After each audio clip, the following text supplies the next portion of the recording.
Happy Friday. It's day 61. It's day 61. Let me see if I turn this light on. Better lighting. Is that better? It is. It's day 61 of our 1 year Bible reading. We're 61 days in a row. 61 days, chat. 61 days in a row. And tonight is our nightly reading. Sorry it's a little late. Me and the wife went for a little hangout dinner. You know, it was nice. Great vibes, great energy. But let's get into our daily read today. Our daily read tonight. It's going to come from, give me one second. Sticky pages. It's going to come from Leviticus 25:47 through 27 and verse 13. Following up with Mark 10:32 to 52. Then Psalms 45, 1 through 17. And then wrapping up with Proverbs 10:22. Thank you, everybody who joins tonight. And without further ado, let's get into our 61 days in a row reading of the 1 Year Bible. Starting with Leviticus 25:47 to 27 on verse 13. So, hey, what's up, Mr. Pop, bro? How you doing, bro? It's day 61, bro. And we just got started. But coming from Leviticus 25:47 to 27 and on verse 13, I appreciate you, bro. I appreciate it as always. How was your day? I hope you had a great day. And without further ado, suppose a foreigner or temporary resident becomes rich while living among you. If any of your fellow Israelites fall into poverty and are forced to sell themselves to such a foreigner or to a member of his family, they still retain the right to be bought back, even after they have been purchased. They may be bought back by a brother, an uncle, or a cousin. In fact, anyone from the extended family may buy them back. They may also redeem themselves if they have prospered. They will negotiate the price of their freedom with the person who bought them. The price will be based on the number of years from the time they were sold until the next year of Jubilee, whatever it will cost to hire a worker for that period of time. If many years to remain until Jubilee, they will repay the proper proportion of what they received when they sold themselves.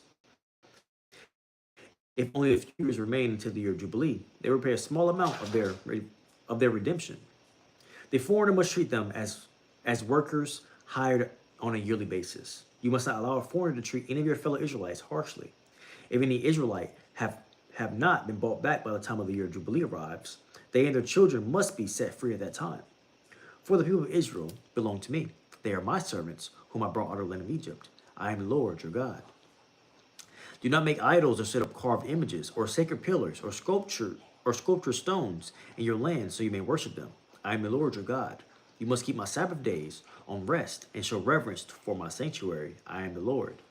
If you follow my decrees and are careful to obey my commands, I will send you the seasonal rains.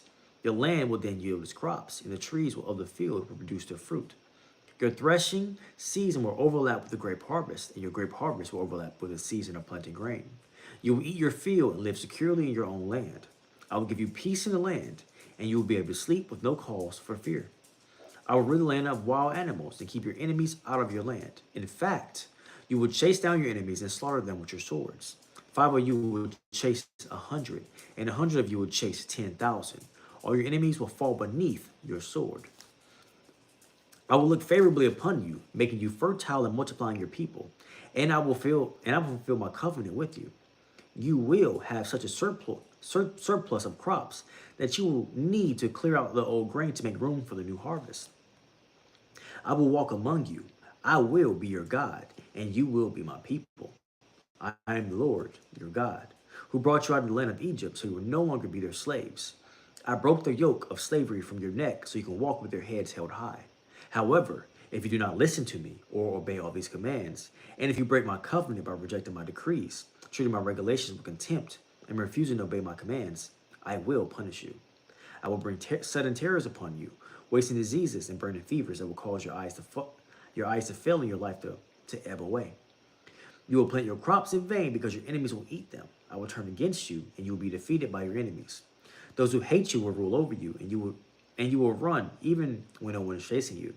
And if, in spite of all this, you still disobey me, I will punish you 7 times over your sins. I will break your proud spirit by making the skies as unyielding as iron and the earth as hard as bronze. All your work will be for nothing, for your land will yield no crops, and your trees will bear no fruit. If even then you remain hostile towards me and refuse to obey me, I will inflict disaster on you 7 times over for your sins. I will send wild animals that will rob you of your children and destroy your livestock. Your numbers will dwindle and your roads will be deserted. And if you fail to learn a lesson and continue the hostility towards me, then I myself will be hostile towards you. I will personally strike you with the calamity 7 times over for your sins. I will send armies against you to carry out the curse of the covenant you have broken. When you run to your towns for safety, I will send a plague to destroy you there, and you'll be handed over to your enemies. I will destroy your food supply, so that the women will need only one oven to bake bread for their families. They will ration your food by weight, and though you have food to eat, you will not be satisfied. If in spite of all this you still refuse to listen and still remain hostile towards me, then I will give full vent to my hostility. I myself will punish you 7 times over for your sins. Then you will eat the flesh of your own sons and daughters. I will destroy your pagan shrines and knock down your places of worship. I will leave your lifeless corpses piled on top of your lifeless idols, and I will despise you. I will make your cities desolate and destroy your places of pagan worship. I will take no pleasure in your offerings, and that should be pleasing aroma to me. Yes, I myself will be devastating your land, and your enemies who come to occupy it will be appalled at what they see. I will scatter you among the nations and bring out my sword against you. What was that noise? Hey, thank you for the likes, chat. What's my next Rocket League live? It's pretty soon. Sorry, chat. I got distracted. It was a loud bang outside. Sorry about that. Give me 1 second. I'll be right back to you now. Let me finish this verse really quickly. Thank you for joining the chat. When you run out of towns for safety, I will send plague to destroy you there, and you will be handed over to your enemies. I will destroy your food supplies, so that the women will only need one oven to bake bread for their families. They will ration your food by weight, and though you have food to eat, you will not be satisfied. If in spite of all this you still refuse to listen and still remain hostile towards me, then I will give full vent to my hostility. I myself will punish you 7 times over for your sins. Then you will eat the flesh of your sons and daughters. I will destroy your pagan shrines and knock down your places of worship. I will leave your lifeless corpses piled on top of your lifeless idols, and I will despise you. I will make your cities desolate and destroy your places of a pagan worship. I will take no pleasure in your offerings that should be a pleasing aroma to me. Yes, I myself will devastate your land, and enemies who come to occupy it will be appalled at what they see. I will scatter you among the nations and bring out my sword against you. Your land will become desolate, and your cities will lie in ruins. Then, at last, the land will enjoy its neglected Sabbath years as it lies desolate while you are in exile in the land of your enemies. Then the land will finally rest and enjoy the Sabbaths is missed. As long as the land lies in ruins, it will enjoy the rest you never allowed it to take every 7th year while you lived in it. And for those of you who survive, I will demoralize you in the land of your enemies. You will live in such fear that the sound of a leaf driven by the wind will send you fleeing. You will run as though fleeing from the sword, and you will fall even when no one pursues you. Though no one is chasing you, you will stumble over each as though.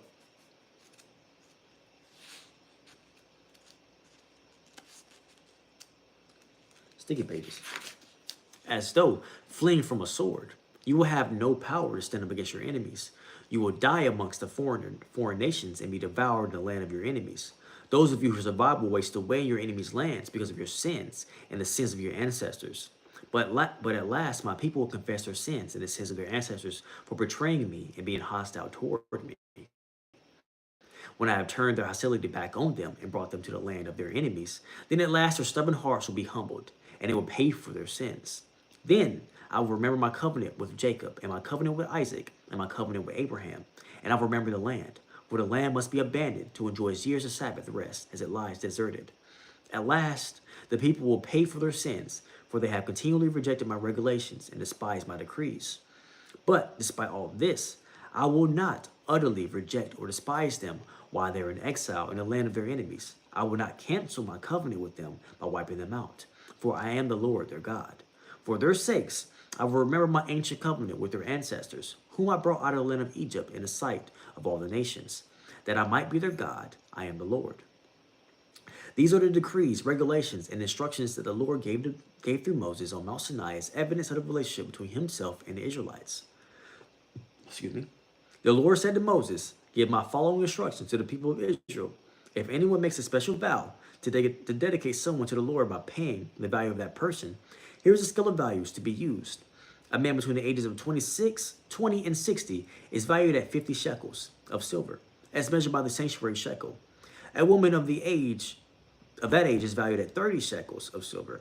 A boy between the ages of 5 and 20 is valued at 20 shekels of silver. A girl of that age is valued at 10 shekels of silver. A boy between the ages of 1 month and 5 years is valued at 5 shekels of silver. And a girl of that age is valued at 3 shekels of silver. A man older than 60 is valued at 15 shekels of silver. And a woman of that age is valued at 10 shekels of silver. If you desire to make such a vow that cannot afford to pay the required amount, take the person to the priest. He will determine the amount for you to pay based on what you can afford. If your vow involves giving an animal that is accepted as an offering to the Lord, any gift to the Lord will be considered holy. You may not exchange or substitute it for another animal, neither a good animal for a bad one, or a bad animal for a good one.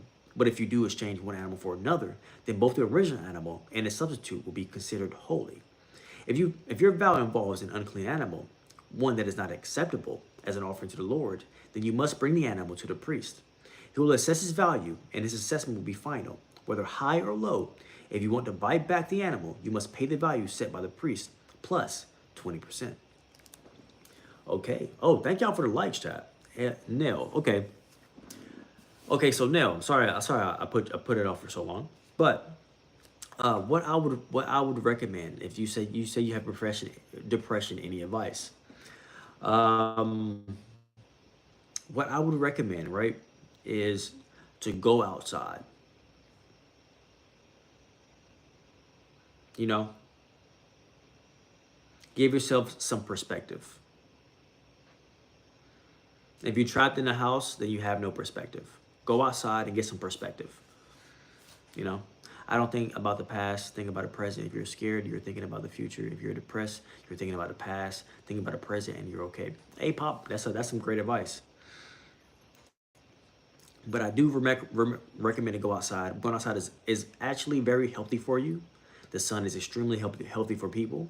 You know, not too much, not too little, but it's pretty healthy for people. And, you know, going outside gives you some perspective. Being in the house, trapped in your own thoughts, removes all your ability to use your perspective on things, you know? Okay, but now let's get into Mark 10:32 through 52. They were now on the way up to Jerusalem, and Jesus walking ahead of them. Then the disciples were filled with awe, and the people following behind were overwhelmed with fear. Taking the 12 disciples aside, Jesus once more began to describe everything that was about to happen to him. Listen, he said, we're going up to Jerusalem, where the Son of Man will be betrayed to the leading priests and the teachers of religious law. They will sentence him to die and hand him over to the Romans. They will mock him, spit on him, flog him with a whip, and kill him. But after 3 days, he will rise again. Then James and John and the sons of Zebedee came over and spoke to him. Teacher, they said, we want you to do us a favor. What is your request, he asked. They replied, when you sit on your glorious throne, we want to sit in places of honor next to you, one on your right and the other on your left. But Jesus said to them, you don't know what you are asking. Are you able to drink from a bitter cup of suffering I am about to drink? Are you able to be baptized with the baptism of suffering I must be baptized with? Oh, yes, they replied, we are able. Then Jesus told them, you will indeed drink from my bitter cup and be baptized with my baptism of suffering. But I have no right to say who will sit on my right or my left. God has prepared those places for the ones he has chosen. When the 10 other disciples have heard what James and John had asked, they were indignant. So Jesus called them together and said, you know what the rulers in this world, Lord, the rulers in this world lord it over the people, and officials flaunt their authority over those under them. But among you, it will be different. Whoever wants to be a leader among you must be your servant. And whoever wants to be first among you must be the slave of everyone else. For even the Son of Man cannot be to serve, came not to be served, but to serve others, and to give his life as a ransom for many. Then they reached Jericho, and as Jesus and his disciples left town, a large crowd followed him. A blind beggar named Bartimaeus, son of Timaeus, was sitting beside the road. When Bartimaeus heard that Jesus of Nazareth was nearby, he began to shout, "Jesus, son of David, have mercy on me." "Be quiet," many people yelled at him. But he only shouted louder, "Son of David, have mercy on me." When Jesus heard him, he stopped and said, "Tell him to come here." So they called the blind man. "Cheer up," they said. "Come, he's calling you." Bartimaeus threw aside his coat, jumped up, and came to Jesus. "What do you want for me to do for you?" Jesus asked. "My rabbi," the blind man said, "I want to see." And Jesus said to him, "Go, for your faith has healed you." Instantly, the man could see, and he followed Jesus down the road. Now chat, we're going to get into, I love listening to you. You're so calm. Hey, bro, I appreciate it. I appreciate it. I try to bring that to the reading and to the streams whenever I get up here. So I appreciate that for sure. Okay, so we're going to hop into Psalms 45, 1 through 17. So beautiful words stir my heart. I will recite a lovely poem about the king, for my tongue is like the pen of the skillful poet. You are the most handsome of all. Gracious words stream from your lips. God himself has blessed you forever. Put on your sword, O mighty warrior. You were so glorious, so majestic, and your majesty brought out to victory, defending truth, humility, and justice. Go forth to perform all-inspiring deeds. Your arrows are sharp, piercing your enemy's heart. The nations fall beneath your feet. Your throne, O God, endures forever and ever. You rule with a scepter of justice. You love justice and hate evil. Therefore God, your God, has anointed you, pouring out the oil of joy on you more than anyone else. Myrrh, aloes, and cassia perfume your robes. In ivory plate palaces, the music of strings entertains you. Kings' daughters are among your noble women.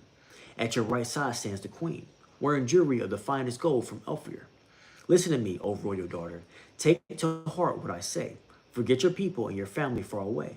For your royal husband delights in your beauty. Honor him, for he is your lord. The princess of Tyre will shower you with the gifts. The wealthy will beg your favor. The bride, a princess, looks glorious in her golden gown. In her beautiful robe, she is led to the king, accompanied by her bridesmaid. What a joyful and enthusiastic procession as they enter the king's palace. Your sons will become kings like their father. You will make them rulers over many lands.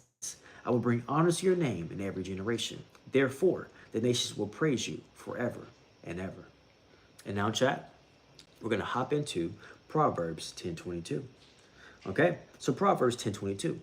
The blessing of the Lord makes a person rich, and he adds no sorrow with it. And now, chat, need a favor.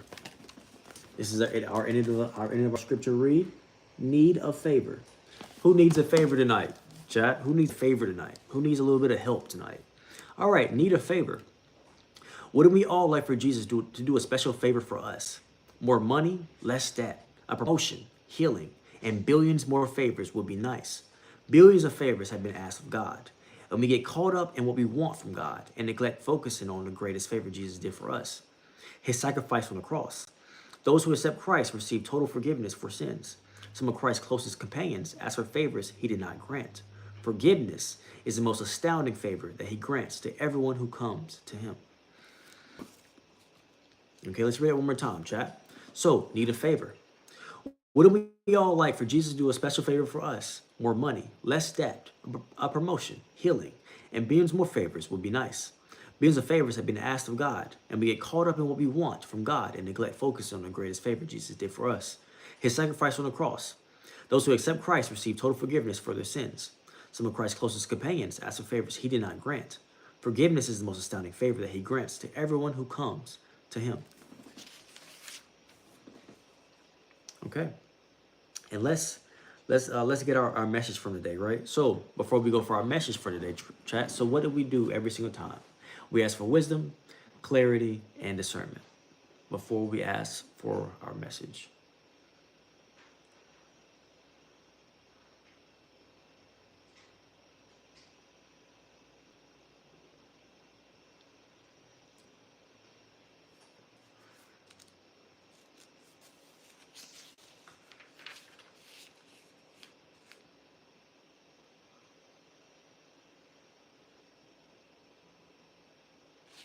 Here.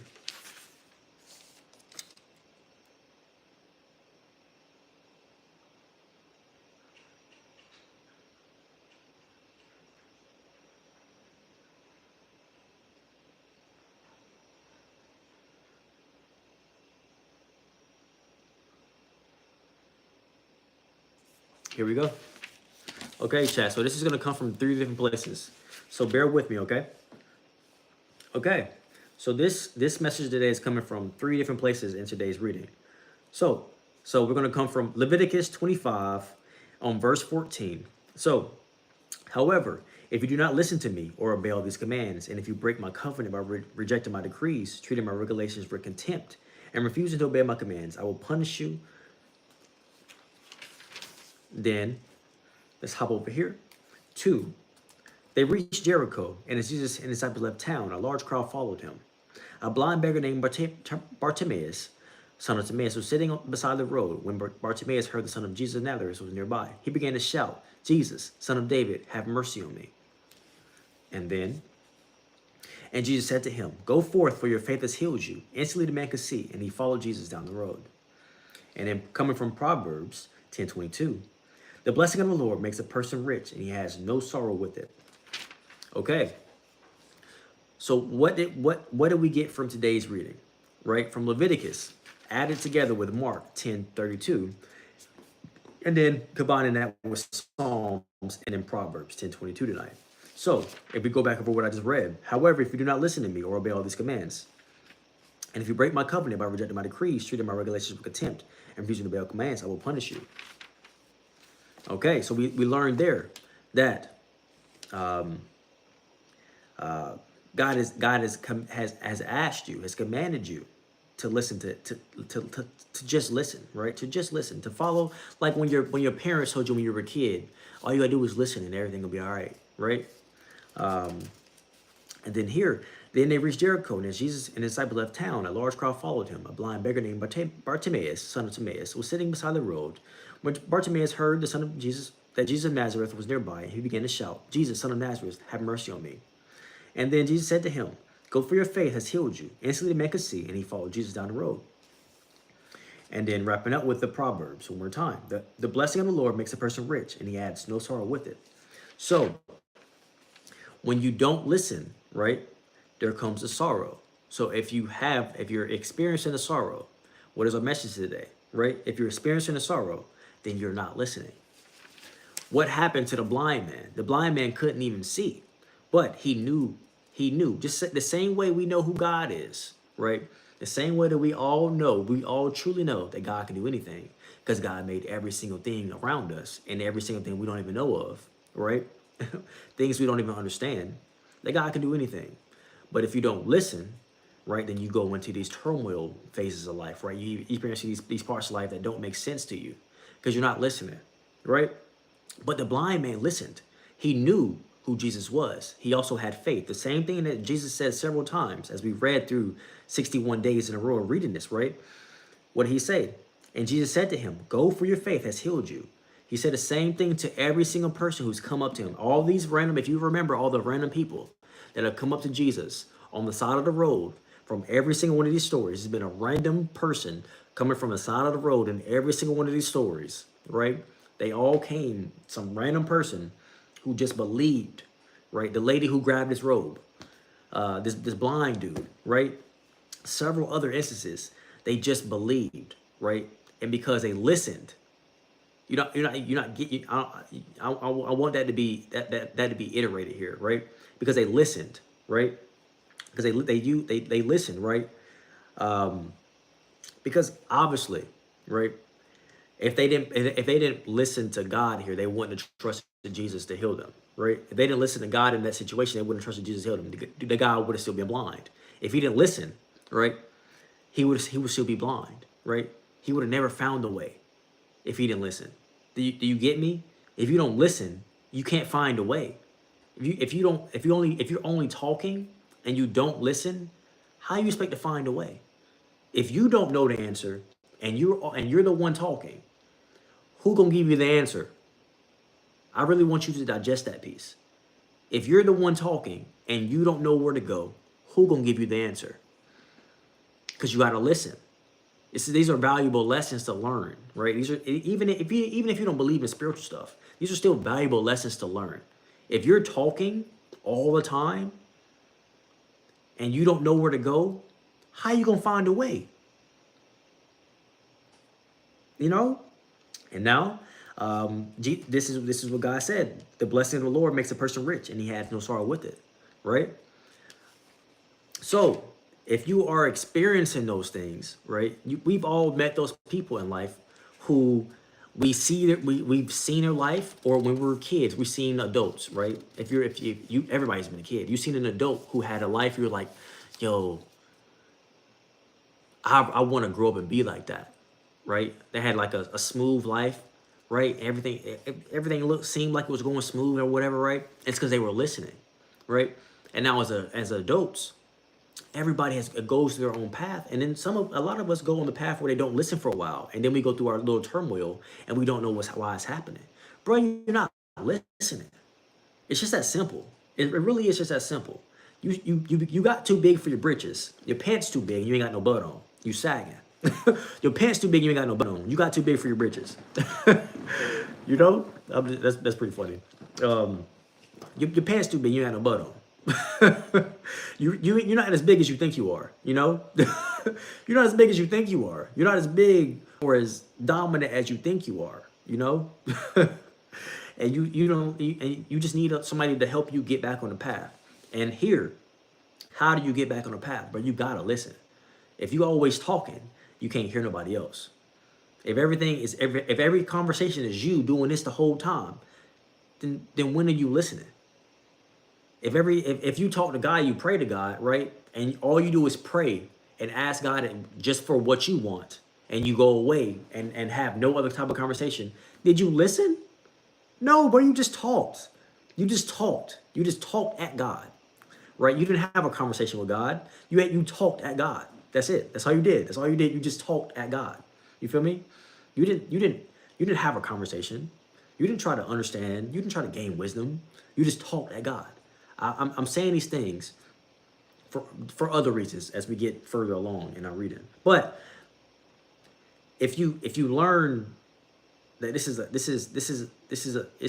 not just a take. We don't just take. We give. You give too. You give back. You give. You gotta give too. You gotta give too, bro. You gotta give. You gotta give something. So how about you give your listening ears, right? How about you give your listening ears? How about you use your inside voice and stop talking so much? You're talking too loud. You're too loud over there. You getting mad. You getting frustrated. But it's not doing nothing for you, right? It's not doing anything for you, you know? So how about we go in a direction to where we can appreciate the change that's happening? How about we go in a direction where we can continue to appreciate it, right? Because we all need a favor, right? Our last little answer, need a favor. Wouldn't we all like Jesus to do a special favor for us? Of course we would. Of course all of us would. But we get caught up in what we want. And neglect focuses on the greatest favor Jesus did for us, his sacrifice on the cross. All these things that you are going through ain't got nothing on. Even if you want to say it's metaphorical or you want to, ain't got nothing on, bro. Getting put to a cross, nails in his hand, and getting beat in front of crowds. Bro got beat in front of crowds, a crowd of people who was pretending to be on his side before. And even through all of that, right? Even through all of that, he didn't turn his back on you. So even if it's a metaphorical thing, right? You can see this same imagery in other things. You got people in your life that even though you might not necessarily be there for them in every situation, they got your back, right? You know, you can call them your guardian angels. They don't got to be something metaphysical. It don't got to be something outside of you. Well, I won't even say that part, but it got to be something metaphysical. You can call them your guardian angels. Those people that never walked away from your side, even though you are who you are, right? You can call them your guardian angels. You know, though, you know, the things in life that you don't appreciate every single day. You can recognize your blessings, right? You can appreciate those things, even if it ain't all good. I got my own stuff. Sometimes everything ain't all good, bro. I get mad too, but I gotta calm down. I gotta realize my anger. Hey, what's up, football? How you doing, bro? It's good to see you again, bro. I gotta realize me being upset about all these things removes my ability to listen. My upsetness removes my ability to be able to listen to the wisdom that's coming to me, removes my ability to be able to see what's supposed to be happening next, right? Removes my ability to have faith and trust. All of those things, it's okay to feel. It's absolutely okay to feel, right? But it's not okay to get lost in that, you know? Things happen. But if you can't listen, if you can't put yourself back together, if you can't move forward, then you can't go nowhere, right? So, need a favor. Need a favor. What do we all like for Jesus to do a special favor for us? More money, less debt, a promotion, healing, and billions of more favors. But let's see. We get caught up in what we want from God and neglect focusing on the favor Jesus did for us. Remember the favor that was done for you, bro. Those who accept Christ receive total forgiveness for sins. Some of Christ's closest companions asked for favors he did not grant.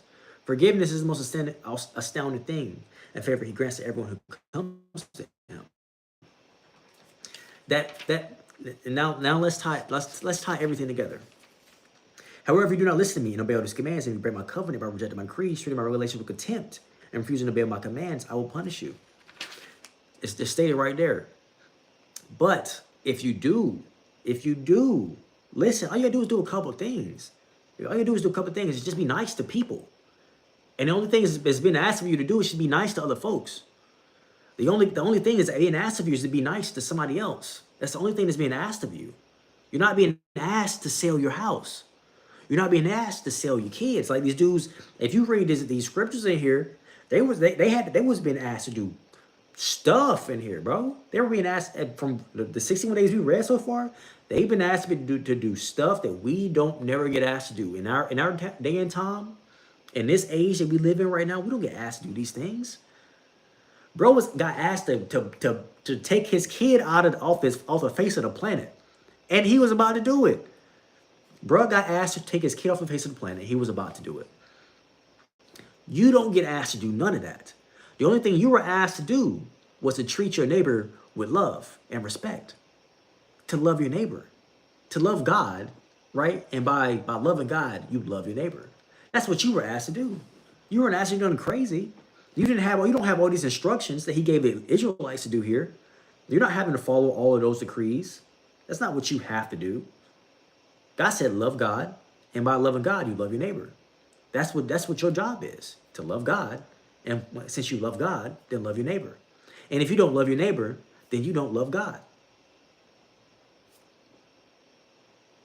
That's it. It's honestly not crazy. It's honestly not a lot to ask. It's not a lot to ask. But I understand we all get caught up.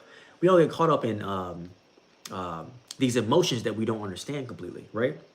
A lot of us have envy, contempt, transgressions towards other people, anger, malice, things like that. But what do those things do for you if you think about it? If on any of those emotions that you acted on, what did that do for you?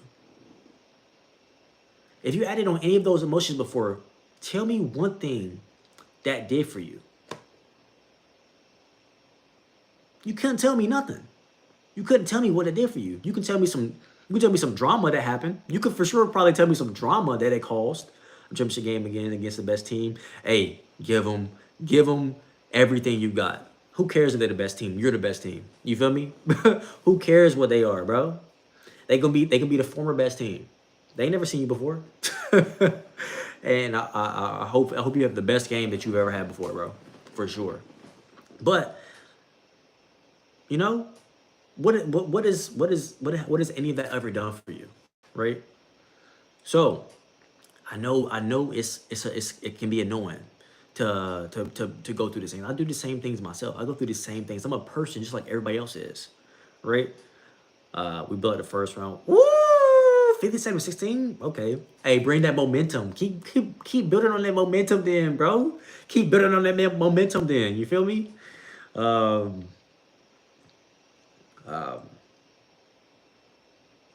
all you gotta do is listen. All you gotta do is listen. I know it's a hard thing, bro. We really want to be the people saying game 33.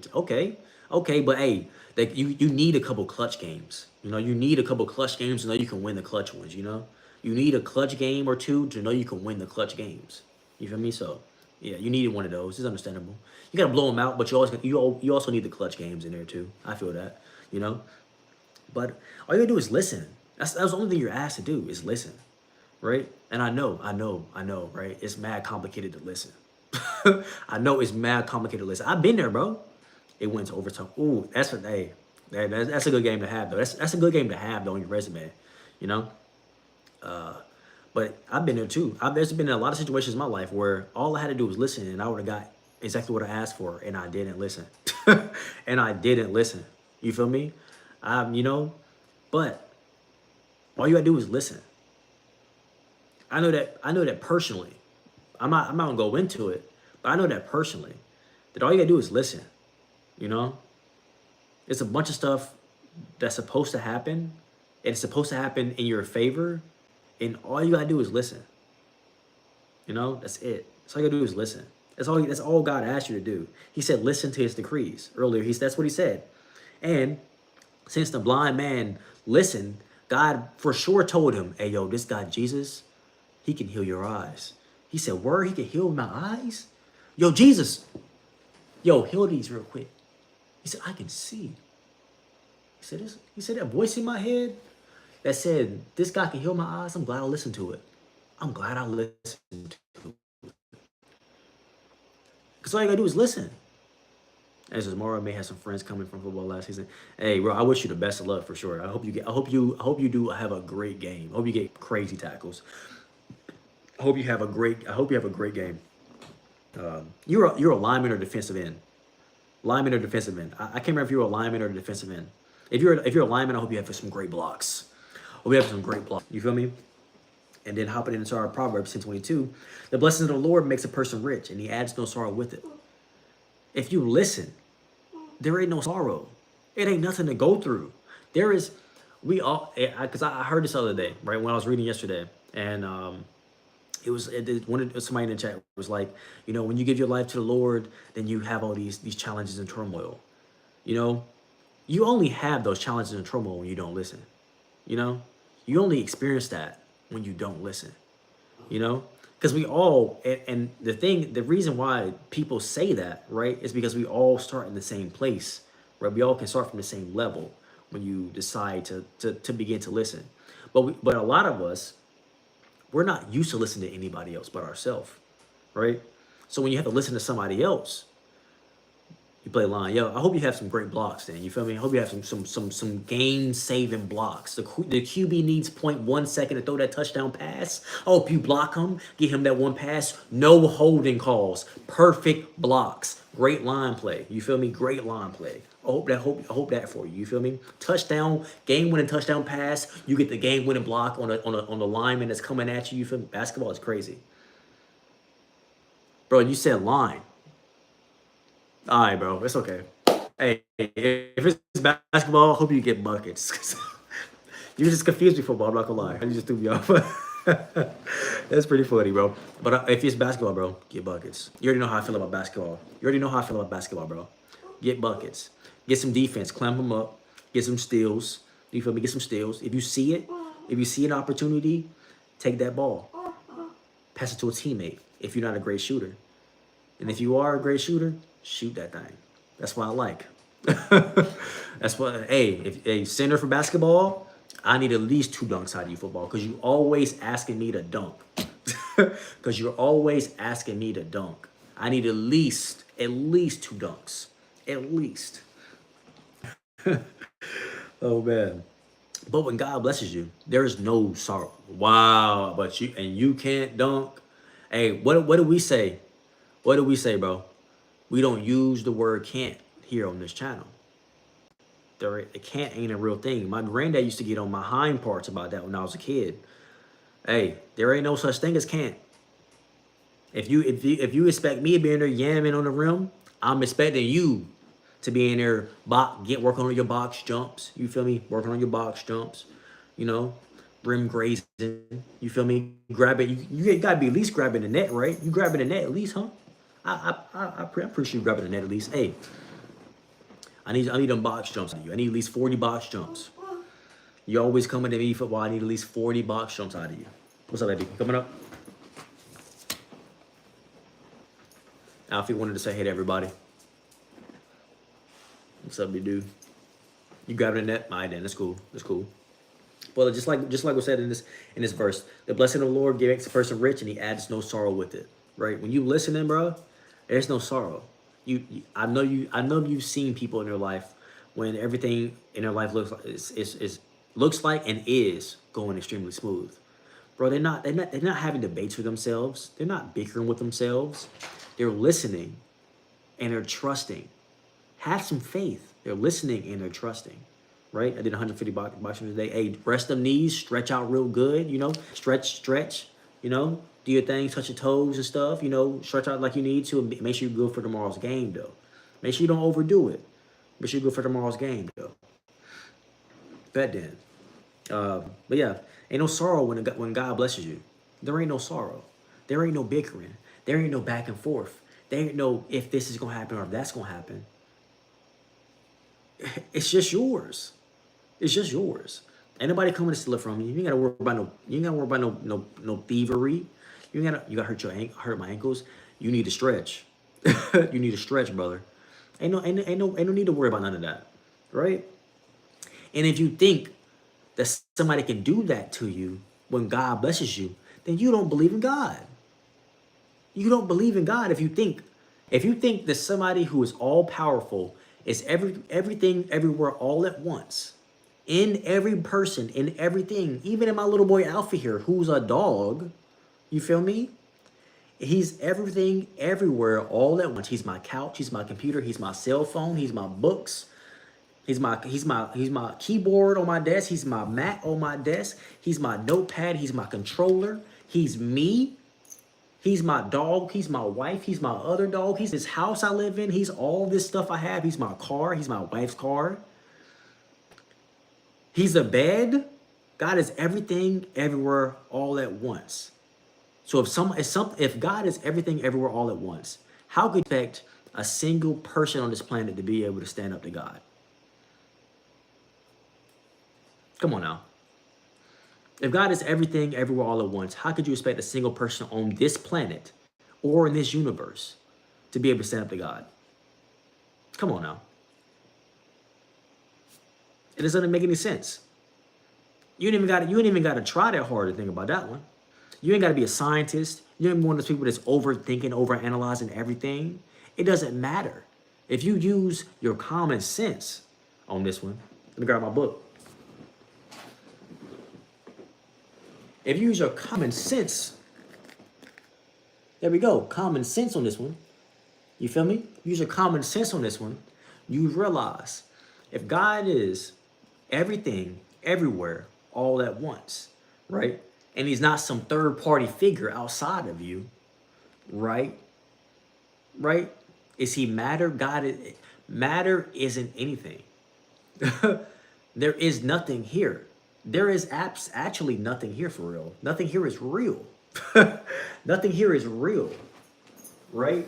But we're not getting into that because this is not what we're talking about tonight.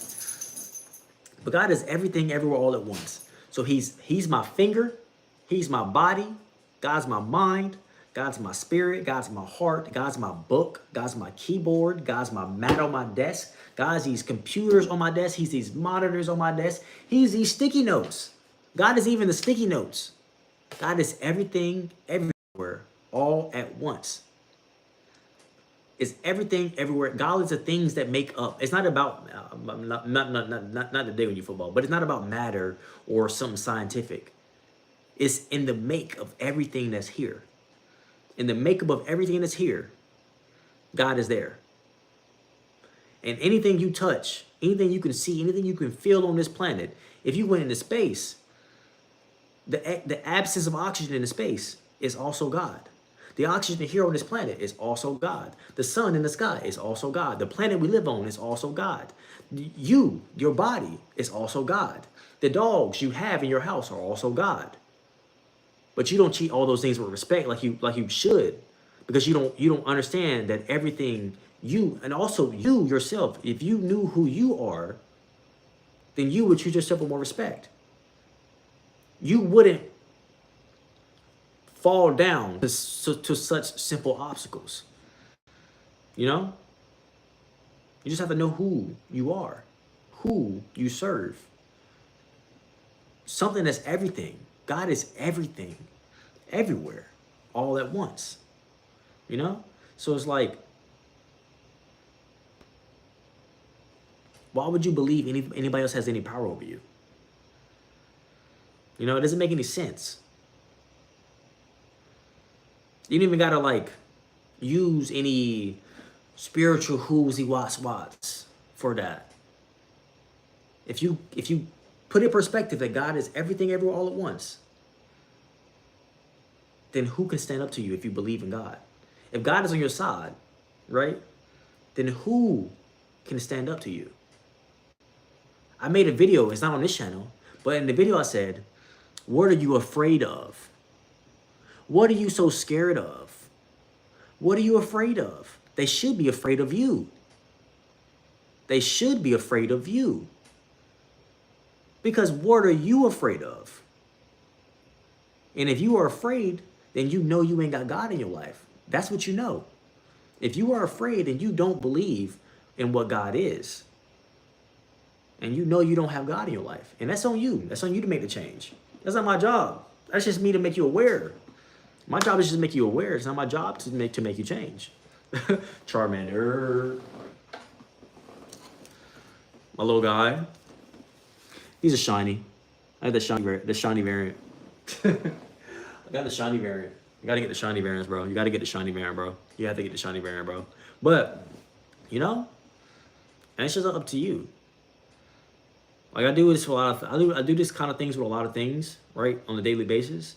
Like some things, like I play phone games. It's pretty funny. It's a ridiculous way I do this, but I'll share this with y'all, right?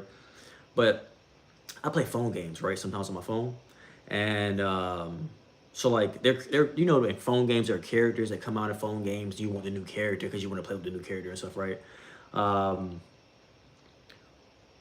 Well, this is, and God said don't test God. So I'm not gonna say I test this because God said don't test God, right? But, and I do this for other things too, but I can tell the difference in my faith just from playing a phone game. Just from something so simple as playing a phone game and going for characters in a phone game, right? Because it's a difference from, if you play phone games, you know you summon for phone game characters, right?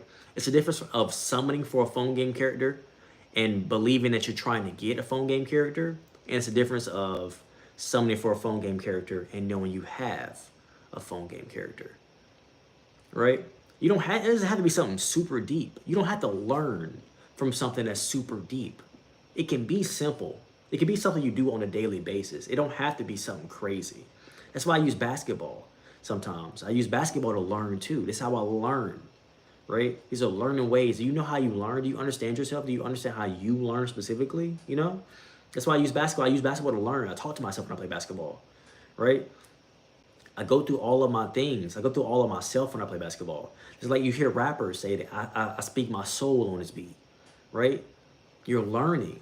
It's a way that you learn, right? So like, how can you learn? How can you actually take in the messages God has given you? How can you learn? How can you, in what way can you use your ability to gain this wisdom in a better way, you know? And if the way that you're doing isn't working, try something else, bro. It's not that deep. It's not that deep, bro. You have the ability to learn, so use your ability, bro. You have options. You have options. You for sure got options. Even a homeless guy got options, you know? So you got options, bro. It ain't a one size shoe that fits everybody. You know, you have options. You have something that can work for you specifically. It don't have to be for everybody else. Sometimes it's just for you, you know? That's why I don't force all of my things on y'all, right? Because sometimes it's just for you. It's not for everybody else. Sometimes something is for you to learn, you know? So, but that's the end of the day's reading. That's the end of the day's spiel. This is a much longer read than normal. This is a 50-minute stream. We don't usually do these. These are usually like 20 minutes, but, you know, This was a different one. But just to wrap up, when God gives you something, there's nothing to worry about, right? It's not, you don't have to stress. You know, it's nothing to stress about, right? When God asks you to do something, just do it, right? Well, that's done. For sure, I got you. Let me go to the mini hoop. I'm gonna go to the mini hoop real quick. And just do it. It's not that deep. I'm pulling up the mini hoop. I'm pulling up on the mini hoop right now. The mini hoop ball. Oop, the boys finna come. They finna go crazy. They're gonna lose their mind. But you know, you're highly favored. We're all highly favored, right? You know, we're all highly favored. So use your favor to your advantage. You feel me? And learn how to listen. Learn how to learn. Learn how you learn, but also learn how to listen. You feel me? And on this outro, we are at Limitless Core, baby. I appreciate you. I might even love you, but I'm for sure glad you woke up today. And we're out.